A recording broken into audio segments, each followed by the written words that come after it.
ሰላም እግዚአብሔር ከእናንተ ጋር ይሁን። እንደምን ቆያችሁ? በጌታ የተወደዳችሁ እግዚአብሔር ይባረክ። ለዛሬው ቀን በምሕረቱ የጠበቀን እግዚአብሔር ስም ብሩክ ይሁን። ተባረኩ። የእግዚአብሔርን ቃል ለመስማት ጥቂት ደቂቃ ይኖራችሁ። እንዲሁም ደግሞ ቃሉን በዕለት አንድ ምዕራፍ ማንበብን እንዳትረሱ። በሚያስፈራውና በሚያናውጠው ዓለም ላይ ቃሉን መስማትና ወደሱ ማጠጋት ያበርታናል። ጸጋ ይብዛላችሁ። ወደ ዛሬው ሐሳብ እንመለሳለን።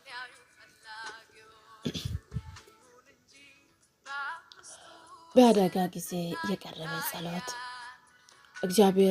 እግዚአብሔር ሆይ ነፍሴን ወደ አንተ አነሳለሁ። አምላኬ ሆይ በአንተ እታመናለሁ። እባክህ አታሳፍረኝ፣ ጠላቶቼንም አይዘብቱብኝ።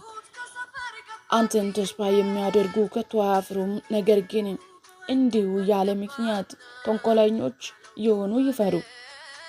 እግዚአብሔር ሆይ አካሄድንም አውቅ ዘንድ አድርገኛ፣ መንገድንም አስተምረኝ። አንተን አዳኜ አምላኬ ነህና በእውነትም ምረኝ፣ አስተምረኝ።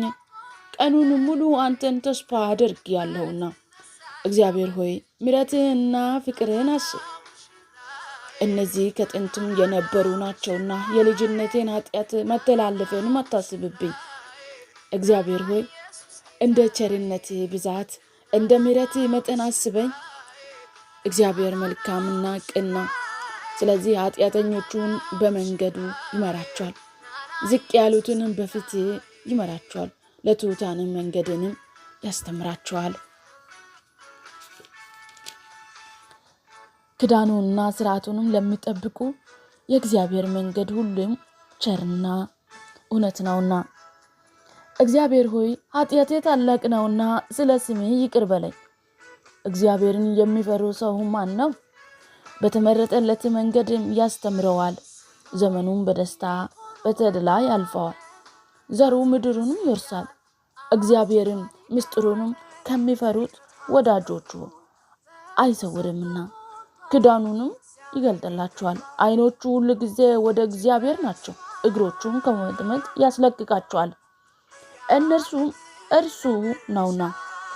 እኔ ብቸኛ የተጨነቅኩኝ እንደመሆኔ ወደ እግዚአብሔር ተመለሱ፣ ምሕረትንም አደረገልኝ። የልቤን መከራ በዝቷልና ከጭንቀቴም ገላግለኝ። ጭንቀቴንና መከራዬን ተመለከት። ኃጢአቶቼን ሁሉም ይቅር በለኝ። ጠላቶቼ እንዴት እንደበዙ ተመለከት፣ እንዴት አማርሮ እንደሚጥሉኝ እይ። ነፍሴንም ጠብቃት ታደጋትም። መጠጊያዬ ነህና አታሳፍረኛ። አንተ ተስፋዬን አድርጌአለሁ። ታማኝነትህንም እና ቅንን